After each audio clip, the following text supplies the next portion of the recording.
A very good morning to all of you children. Welcome back. Children, we had started with a new chapter, that is habitat and adaptation, right? So in that we had studied as to, first of all, what is habitat, right? We had studied that the natural home of a living organism along with its immediate surrounding, it is known as habitat. Clear? Now we have also studied as to what are the various different kinds of habitat. Then we had studied about the adaptation. Adaptation क्या होता है?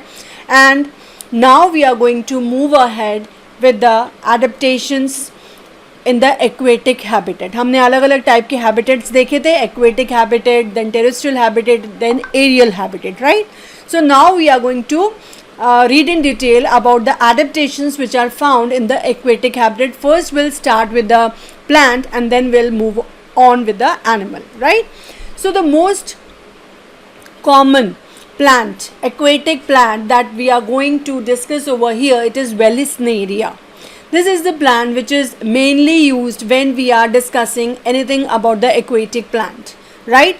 It is an aquatic plant and it is mainly used in setting up an aquarium. Aquarium अगर किसी के घर में है तो आपने देखा होगा कि उसमें एक plant जो कि water में रह सकता है.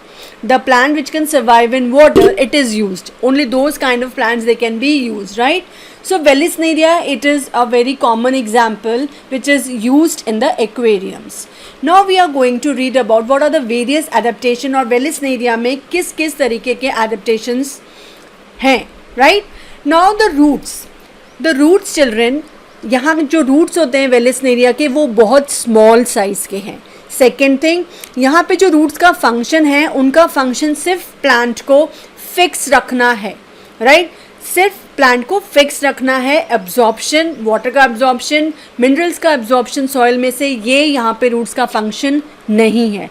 So the roots here mainly are concern to keep the plant fixed, right? Then the second thing, यहाँ पे जो स्टेम है Vallisneria की जो स्टेम है that is long, hollow and light, as you can see over here. It is long, hollow and light. This is the Vallisneria plant as you can see over here, right? Now see, this is the flower, this is the, what is it? This is the stem. It is long, it is hollow and it is very light in weight. Clear? Now what more, here the leaves किस तरीके की होती हैं यहाँ पर Vallisneria में? The leaves, they are thin, पतली होती हैं, लंबी, and they are ribbon like to expose. ये देखो, you can see over here they are ribbon like, they have been coiled in this form, they are ribbon like, right? And the main intention of this ribbon like leaves is to expose more surface to the light entering into the water, ताकि ज़्यादा से ज़्यादा surface को, leaf के ज़्यादा से ज़्यादा surface को लाइट मिल सके जो भी एंटर कर रही है लाइट पानी के अंदर, right? Now see the diffusion of gases. Diffusion क्या होता है? First of all, diffusion का मतलब है, here you can simply understand that diffusion means exchange of gases. ठीक है? Exchange of gases जो है पानी के अंदर जो एयर डिजॉल्व है, ठीक है, उसके और लीव्स के बीच में जो एक्सचेंज ऑफ गैसेस होगा वो यहाँ पे हो सकता है. उसकी वजह से भी जो लीव्स का जो सरफेस है वो बहुत ज़्यादा पतला होता है, तो diffusion of gases becomes easier, right? Clear? Diffusion of gases क्यों ज़रूरी है, right? Why the exchange of gases is required? Plants को भी क्या चाहिए? ऑक्सीजन वो लेते हैं.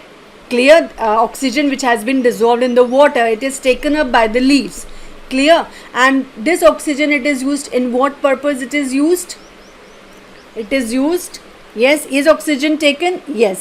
The air mainly किसकी ज़रूरत होती है? Oxygen. यहाँ पे जो पानी में है only the oxygen which has been dissolved in the water, it is used by the plants. Clear? So these are the various adaptations which you can see in the case of Vallisneria. तो क्या क्या adaptations हमने इसमें देखे? First of all, here the roots, their main function is to simply keep the plant fixed to the base, right? Second thing, here the roots are small in size. Then the stem कैसी है यहाँ पे? लंबी, right? It is long, it is hollow and it is elongated also. Leaves, जबकि leaves कैसी हैं? Ribbon like leaves हैं और बहुत पतली लीव्स हैं, इलोंगेटेड है।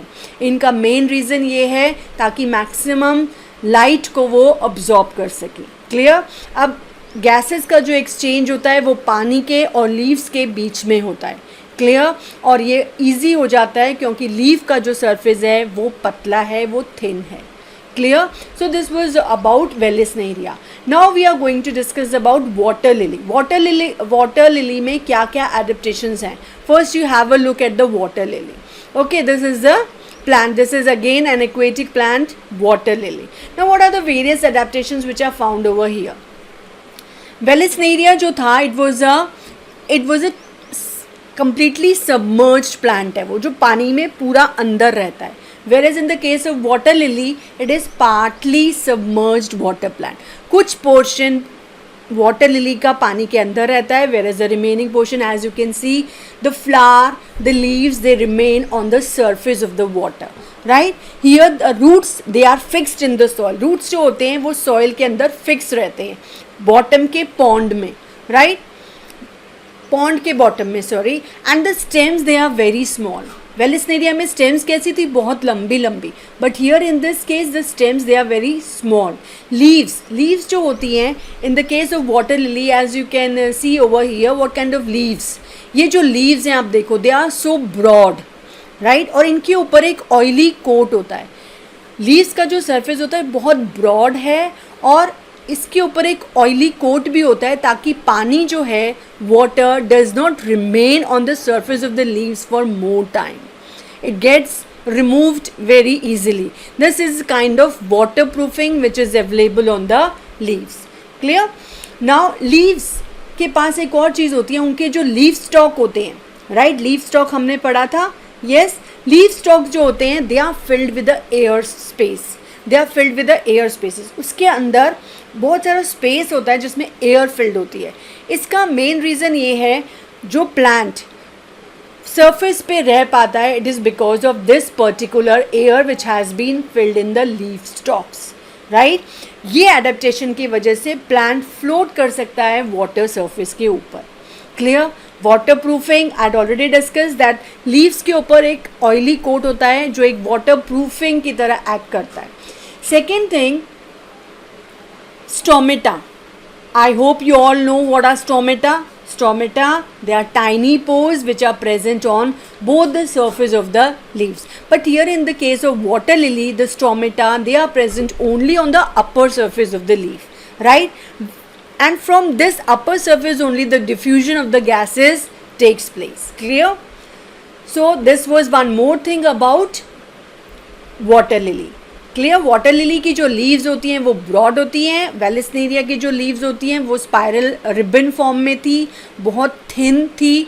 But here the leaves they are broader, they are having a oily coat on its outer surface and the stomata they are present only on the upper surface. Clear? यहाँ पे जो leaf stock होते हैं वो क्या होते हैं? They are filled with the air spaces, उसके अंदर एयर भरी हुई होती है जिसकी वजह से the plant, the flower, the plant, it is able to float on the surface. Buoyancy ये एक property होती है because of which the plant or the animal or anything remains on the surface. It is able to float on the surface, right? Now we are going to discuss about the animals which are found in the water. The most common ones are the fishes. So we are going to move ahead with the fishes. What all adaptations do the fishes have, right? So first of all, the first adaptation is streamlined body shape. उनकी जो body का shape होता है fishes की, have you ever noticed that it is streamlined? Streamlined का मतलब होता है tapering at both ends. Tapering ये वाला word मैंने leaf के chapter में भी use किया था, if you remember. Tapering means it is narrow at both the ends. ठीक है? जो दो corners हैं body के, वो जो ends होते हैं वो नैरो होते हैं as compared to the middle portion of the body. That kind of body it is known as streamlined body or tapering at both the ends. Now इस shape का main function क्या है? क्यों होती है ऐसी shape fishes की या even birds की, right? This shape offers least resistance. कम से कम पानी जब उनको push करता है when they are floating. See the waters, and when these aquatic animals they are floating against the water, this particular shape it offers least resistance during its forward movement in the water. पानी जब ये आगे की तरफ बढ़ते हैं animal, तो पानी इनको रोकने की कोशिश करता है। इस पर्टिकुलर शेप की वजह से पानी इनको नहीं रोक पाता, ये कम से कम पानी को अलाउ करते हैं इनको रोकने के लिए, right. It offers least resistance, resistance means रोकना किसी चीज़ को, राइट। सो ये शेप की वजह से they are able to swim very easily, move ahead in the water, right? It helps in the forward movement. Then second is the scales covering the entire body. अब fishes की जो पूरी की पूरी body होती है, उसका जो outer पूरा portion होता है that is covered by the scales. और यहाँ पे scales का जो main function है वो है protection, right? पानी के भी इल इफ़ेक्ट्स होते हैं, पानी बहुत बुरी तरीके से पुश करता है, राइट। तो पानी के इल इफ़ेक्ट से बचाने के लिए फ़िश को these scales they are acting as a protective layer, right. And this forms the exoskeleton. Exoskeleton means outer layer of the animal, जो आउटर मोस्ट लेयर है एनिमल का that is covered with scales, right. तो इन scales का function also I told you. Now the fishes, all the fishes they are having fins, right. Now इन fins का क्या function है, दे swim with the help of the fins as well as the tail. Now two types of fins that you can find in the fish, they are paired and the unpaired, right. Paired fins on the right and left side and unpaired, right. Two types of fins are there, paired fins on the right and left sides, and unpaired fins are also found over here. You can see this is paired fin, again this is paired, this is shoulder fin which is coming out of the shoulder, this is the hip fin, again this is paired. Paired means two fins are there, one on this side and one on the other side, hip also here. Now this is the median or unpaired fin, median on the unpaired fin, this is ventral and this is dorsal fin, and this is the tail over here. Tail, what is the function of the tail? It also helps in the movement. Now we are having air bladder or the swim bladder. Now these are the organs which are present especially in the bony fishes. Bony fishes का मतलब fishes जिनमें bones हैं, right? The fishes which are made up of cartilages only, in those fishes these air bladder it is not found, whereas in the case of bony fishes you can find this particular organ in the fishes. अब इसका क्या function है? It helps. ये क्या करते हैं, एक bag like structure है फिशेस के अंदर जिसका नाम है एयर ब्लैडर, राइट। तो इसके अंदर एयर फिल कर लेती हैं fishes, they fill a huge amount of air inside it, and when it gets filled up with the air the fishes they can remain at a particular depth wherever they want to remain without swimming. समझे आप? ये जो organ है air bladder या swim bladder, इसमें एक particular amount of air fishes भर लेती हैं, क्लियर। जब ये फिल हो जाता है तो व्हाट फिशेस कैन डू, वो एक पर्टिकुलर डेप्थ पे जहाँ पे भी वो रहना चाहती हैं दे can remain still, they can simply keep on floating, they don't have to waste their energy in continuously swimming. उनको regularly swim नहीं करना पड़ता, but they can maintain themselves, they can remain on that particular surface for whatever time the air, मतलब जितना air उसमें filled है according to that the fish it can remain on the the particular depth जहाँ पे भी वो रहना चाहती, किसी भी पर्टिकुलर डेप्थ पे अगर उनको स्टे करना है, they don't want to now swim, so they can fill their air bladder and they can remain. तो वो उसको ना डूबने देगी और ना उसको ऊपर की तरफ ले जाएगी. जिस पर्टिकुलर लेवल पे है फिश वो वहीं रह पाएगी because of this air bladder, right. Then we are going to discuss about the gills. Now these are the breathing organs. They are effective only in water, right? Now some of the fishes they don't have the gills, so they have to come up on the surface to breathe the atmospheric air, right? Now these gills they are located on either side of the throat and they are covered by a cover which is known as operculum or the gill cover. Right, see here you can see the operculum, cut edge. This is the cut edge of operculum. This is the cover which is there for the gills. Now what happens, respiration के लिए, respire करने के लिए, the water, fishes they take the water from their mouth. मुंह के through वो पानी लेती हैं और ये जो पानी है वो बाहर कहाँ से निकलता है, from the Gill chambers. Gills जो हैं वहाँ से ये पानी रिमूव करती हैं. अब इसके बीच में मुंह से पानी लेना और गिल्स के थ्रू, गिल चैम्बर्स के थ्रू पानी रिमूव करना, इसके बीच में क्या होता है, they take the fishes, they take away the oxygen from the water. Oxygen जो भी पानी में डिजॉल्व है, जब पानी के साथ वो आया तो फिशेस ने क्या किया, उनकी जो ब्लड वेसल्स हैं वो ऑक्सीजन वहाँ से ले लेती है. Right, as the water flows over the gill filaments, the oxygen of the air dissolved in water, it is taken up by the blood, and carbon dioxide in turn is given out, जो कि बाहर चली जाती है. Clear? In this way, the exchange of gases it takes place in case of a fish. Now, besides fishes, और कौन कौन है, whales and many other animals like crocodiles, turtle, ducks, etc. They also swim in water. Whales, they are marine animals. They are not found in freshwater bodies. Its huge body, whales, they are huge, right? Its huge body is also, but their body shape remains the same.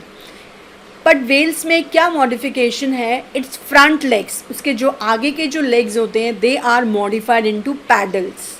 Pedal के form में convert हुए हुए, modify हुए हुए, या pedal या flippers कह सकते हैं हमको, for kicking the water. Right, for kicking the water means water को पुश करने के लिए. Whereas in the case of whales the hind limbs they are absent. Whales have to periodically come up to the surface of water to breathe in. Whales को regular intervals पे surface पे आना पड़ता है, पानी के surface पे आना पड़ता है टू ब्रीथ, सांस लेने के लिए, because they do not have gills. Right, so this here we had discussed about the adaptations in the aquatic habitat. In the next class we will move ahead with adaptations in the desert habitat. I hope you have understood. Okay, thank you.